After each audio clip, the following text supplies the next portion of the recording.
উত্তরার মাইলস্টোন কলেজে বিমান বিধ্বস্তের ঘটনার পর উদ্ধার কার্যক্রমের সমাপ্তি ঘোষণা করা হয়েছে। মাইলস্টোন কলেজে বিমান বিধ্বস্তের ঘটনায় কতজন নিহত হয়েছেন, সর্বশেষ পরিস্থিতি কি, সে বিষয়ে বিস্তারিত জানাবে ভিডিওতে। আর দর্শক, আপনার কোনো মতামত থাকলে জানাতে ভুলবেন না। দর্শক, রাজধানীর উত্তরায় মাইলস্টোন স্কুল ও কলেজ ক্যাম্পাসে বাংলাদেশ বিমান বাহিনীর প্রশিক্ষণ বিমান বিধ্বস্ত হওয়ার ঘটনায় নিহতের সংখ্যা বেড়ে দাঁড়িয়েছে 20-এ। এখন পর্যন্ত নিহতের এই সংখ্যা জানিয়েছে আন্তঃবাহিনী জনসংযোগ পরিদপ্তর।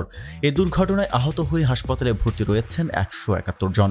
তার মধ্যে কুয়েত মৈত্রী হাসপাতালে 8, বার্ন ইনস্টিটিউটে 70, ঢাকা মেডিকেল কলেজ হাসপাতালে 3 জন, সম্মিলিত সামরিক হাসপাতালে 17, কুর্মিটোলা জেনারেল হাসপাতালে 2, উত্তরার লুবনা জেনারেল হাসপাতাল অ্যান্ড কার্ডিয়াক সেন্টারে 11, উত্তরা আধুনিক হাসপাতালে 60 এবং উত্তরা ক্রিসেন্ট হাসপাতালে 1 জন চিকিৎসা নিচ্ছেন।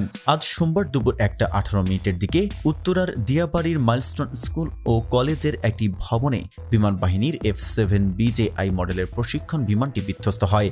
সঙ্গে সঙ্গেই বিমানটিতে আগুন ধরে যায়। এর পরপরই ফায়ার সার্ভিস, সেনাবাহিনী, বিমান বাহিনী ও নৌবাহিনীর সদস্যরা সেখানে উদ্ধার কাজ শুরু করে। শিক্ষা প্রতিষ্ঠানটির যে ভবনটিতে বাংলাদেশ বিমান বাহিনীর প্রশিক্ষণ বিমান বিধ্বস্ত হয়েছে, সেই ভবন তখন স্কুলের জুনিয়র শিক্ষার্থীদের ক্লাস চলছিল বলে জানা গেছে।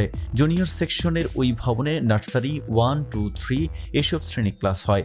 যুদ্ধ বিমানটি সরাসরি ভবনে আঘাত করে। ভবনটিতে 100 থেকে 150 শিক্ষার্থী ছিল বলে জানা যাচ্ছে। এছাড়া স্কুল শাখায় তখন নার্সারি থেকে 7ম শ্রেণী পর্যন্ত ক্লাস চলমান ছিল। স্কুল ছুটির আগ মুহূর্ত বা ছুটি হবে এরকম সময়ে এই দুর্ঘটনাটি ঘটেছে। হঠাৎ বিকট শব্দে বিমানটি ভেঙে পড়লে শিক্ষার্থী ও শিক্ষকরা আতঙ্কিত হয়ে পড়েন। খবর পেয়ে ছুটে আসেন অভিভাবকরাও। ISPR জানায়, বাংলাদেশ বিমান বাহিনীর F-7BJI প্রশিক্ষণ বিমান উত্তরায় বিধ্বস্ত হয়েছে।